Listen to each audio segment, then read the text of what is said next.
हे समर्थ परमात्मा। क्योंकि ये बाय फोर्स कुछ हुआ है। अगर ये स्थिर रूप में एक सहजता के साथ ही संतुष्टि का होना पॉसिबल है कि कैसे हम अगर सब कुछ ट्राई करने से पहले ही ये मान लें कि इस चीज़ का चलाने वाला तो ये परमात्मा है, ये कार्य अगर संभव होगा तो भी परमात्मा के ही हुक्म में संभव होगा, वरना इसने चाहे हम कितना भी अपना जोर लगा लें वो संभव होने वाला एक हो ही नहीं सकता। तो कैसे एक इसके ही साथ मेहनत अपनी जारी कर रखते हुए, मानते हुए कि अगर इसमें हम नहीं चाहे हमारे अकॉर्डिंग नहीं होगा तो भी एक मन में ये संतुष्टि का भाव, तो ये सरेंडरेंस के साथ आना, तो वो पॉजिटिवली सच्चे मायने में संतुष्टि कहलाएगी। जैसे इसी पे एक कहानी भी एग्जाम्पल के तौर पे कि दो फ़कीर जब जा रहे कहीं सुबह और शाम को आते हैं अपने घर, तो देखते हैं कि उनके घर की जो एक झोंपड़ी कह लें कि खेत में एक हे से बनाई हुई, तो वो हवा आंधी इतनी तेज़ कि आधी झोंपड़ी उनकी गिर गई। तो उनमें से एक शिष्य तो ऐसे मन में ख्याल रख रहा कि हम तो परमात्मा का नाम भी लेते हैं, इसके गुण भी गाते हैं, तो भी परमात्मा ने हमारे साथ ऐसा किया कि हमारी आधी झोपड़ी ही एक गिर गई, एक यूज़ में नहीं अब आ सकती, कितनी मेहनत से खड़ी करी थी। और वहीं उसी के घर में रहने वाला दूसरा फ़कीर उसको इस तरह देख रहा है कि परमात्मा तूने आधी झोपड़ी तो संभाल ली कि हम इस आंधी के मौसम में भी आराम से दोनों एक कहीं सर रख सकते हैं, ऊपर हमें एक कवर्ड रूफ मिल गई। तो कैसे ऐसे ही जब रात्रि की ओर समय बीतता है, वो एक फ़कीर तो मन में इतना सेटिस्फाइड, ये संतुष्ट भाव से रात को उसकी नींद भी लग गई, और वहीं दूसरा अभी क्रिब ही कर रहा है, अभी ये कंप्लेंट्स ही नहीं ख़त्म हो रही कि कैसे आज इस हालत में सोना पड़ेगा रात को। तो कैसे फिर सुबह के अराउंड 4 बजे जब उनकी नींद खुलती है, एक दिन शुरू होता है, तो देखते हैं कि जहाँ से लेटे थे आँख खोलते ही चाँद बहुत खूबसूरती से दिख रहा है। तो वहीं उस संतुष्ट जो फ़कीर था उसके मन में आया कि परमात्मा ये इतनी तेरी क्रिएशन इतनी सुंदर, हो सकता है एक हमें चाँद ही तूने दिखाना हो जिसके लिए एक ऐसी रचना रच दी कि हमारी आधी झोंपड़ी भी ये गिर गई, और हम इतने सीनिक व्यू से जो दूर थे तूने हमें इसको भी देखने का मौका बख्शा। तो कैसे भन के भाव की बात होती है, जहाँ एक ही स्थिति में एक को नींद ना लगना और नेगेटिव भाव आने, वहीं दूसरे ने पहले ही अपने आप को समर्पित किया हुआ एक इतना संतुष्ट कि कैसे कुछ भी हो रहा है उसका ये शुक्राना भाव इस परमात्मा से, ये स्थिर मन, ये काम एंड कंपोज्ड, ये बिल्कुल रचा हुआ इसके रंग में ऐसे ही संतुष्ट होकर जब जीवन बिताते हैं, तो कैसे फिर बात वही है कि हालातों ने तो आते ही रहना है, पर हम अपने मन को कैसे मोड़ें। ये उथल पुथल होती रहती है, पर सिर्फ़ और सिर्फ परमात्मा के आसरा जब तक हम लेंगे और पता है कि चीज़ों ने जहाँ आज सुखदाई है तो कल वो परिवर्तन आएगा, वो चेंज भी होंगी। तो अगर हम अपने मूड को उसी बेस पे रखेंगे कि अगर हमारे अनुसार चीज़ें हैं तो ही अच्छी हैं, तो कभी भी हम स्थिर नहीं हो पाएंगे। ये परमात्मा को याद रखना हमेशा हर स्थिति में ही स्थिरता एक देता है। वहीं हम अगर ये भी देखें कि बात होती है जब परमात्मा की, तो कहा जाता है, काफ़ी मानते हैं ऐसा कि परमात्मा देखा नहीं जा सकता, पर ऐसा नहीं है, परमात्मा को देख सकते हैं। और ये आज की बात नहीं, युगों युगों से भी क्यों एक मीराबाई गा के बोलती है कि मैंने राम रतन धन पायो, तो ये पायो की बात कि ये मिला है, ये परमात्मा मिलता है। और वैसे ही अभंग रचना में ज्ञानेश्वर जी ने भी हरि पाहिला रे जो बोला कि इसको देखा जा सकता है, इसको पाया जा सकता है, इसको जाना जा सकता है,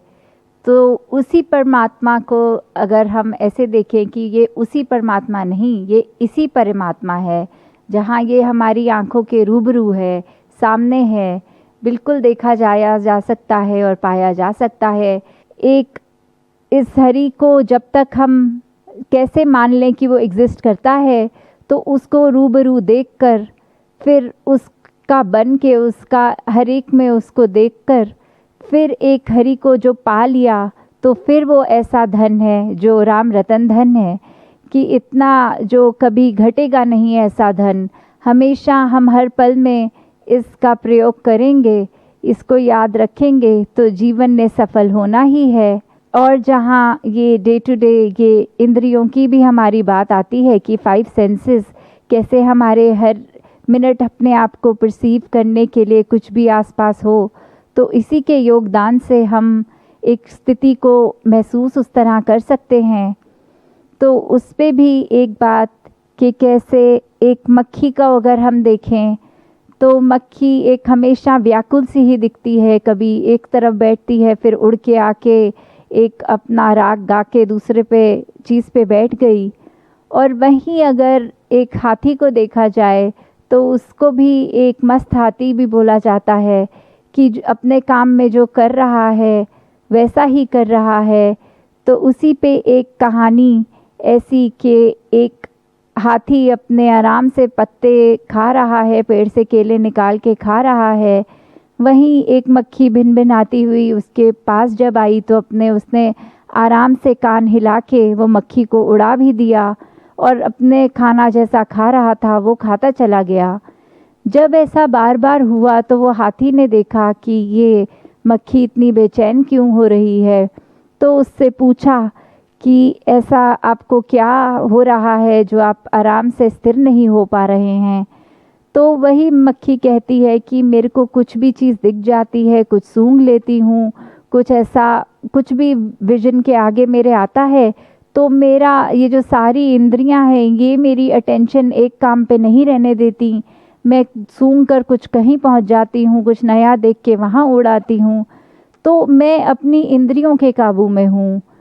तो फिर हाथी यही बात उस मक्खी को समझाते हुए कि इंद्रियां तो मेरे पास भी हैं, पर मैं इंद्रियों के काबू में नहीं हूँ, मैं इंद्रियों को काबू कर लेता हूँ। मैं अपने खाने में इस समय इतना व्यस्त कि मेरे को और कुछ भी दिक्कत हो रही है तो कुछ पता नहीं लग रहा, सिर्फ टोटली फोकस्ड एक खाने पे हूँ। तो उसी तरह एक भाव हमारे भी, अगर हम ह्यूमन बॉडी में भी देखें कि कैसे एक जो हमारे सेंसेस हैं ये हमारे लिए बहुत ही फ़ायदेमंद हैं कि अगर हम कुछ खा भी रहे होते हैं, तो वो अगर टेस्ट उसका थोड़ा ख़राब हमें पता लग जाता है, ये बासी हो गई है चीज़, या कोई एकदम सूंघने से भी या देखते ही कि उस पर उल्ली लग गई है, या इस तरह कुछ भी चीज़ से हम एक वो प्रोटेक्टिव बात आ जाती है कि हम अपने बॉडी में ये सिस्टम में कुछ गलत चीज़ एंटर नहीं करने देते। तो जहाँ ये इंद्रियां बहुत ही एक ज़रूरी मीडियम है हमारे शरीर को ठीक तरह चलाने में, वहाँ वही देखना कि कैसे हम एक उसी में ही उलझ ना जाएं। एक हमको कंट्रोल करना है, जहाँ इंद्रियों की बात एक वो भी आती है कि अगर हम थोड़ा सा और अपना पर्सपेक्टिव वाइडर करें, तो फिर उसमें एक एंगर भी इंद्री हो सकता है, चाहे डायरेक्टली एक 5 सेंसेस में तो नहीं आएगा, बट क्योंकि हमारे दिमाग में जब हम परसेप्शन कर रहे हैं कोई चीज़ की, तो अगर ये गुस्से की बात भी हो गई, तो कैसे हम फिर वो हो जाते हैं अपने अहंकार में, ये अपने ईगो में आकर अगर ये गुस्सा आ रहा है या कोई भी नेगेटिव चीज़ आ रही है, तो हम फिर उसी के हो जाते हैं और फिर एक बार ये इंद्रियां हमारे को ही चलाती हैं, हम इंद्रियों को नहीं चला सकते। तो यही भाव कि एक स्थिरता मन में आनी, एक स्थिरता दिमाग में आनी, ये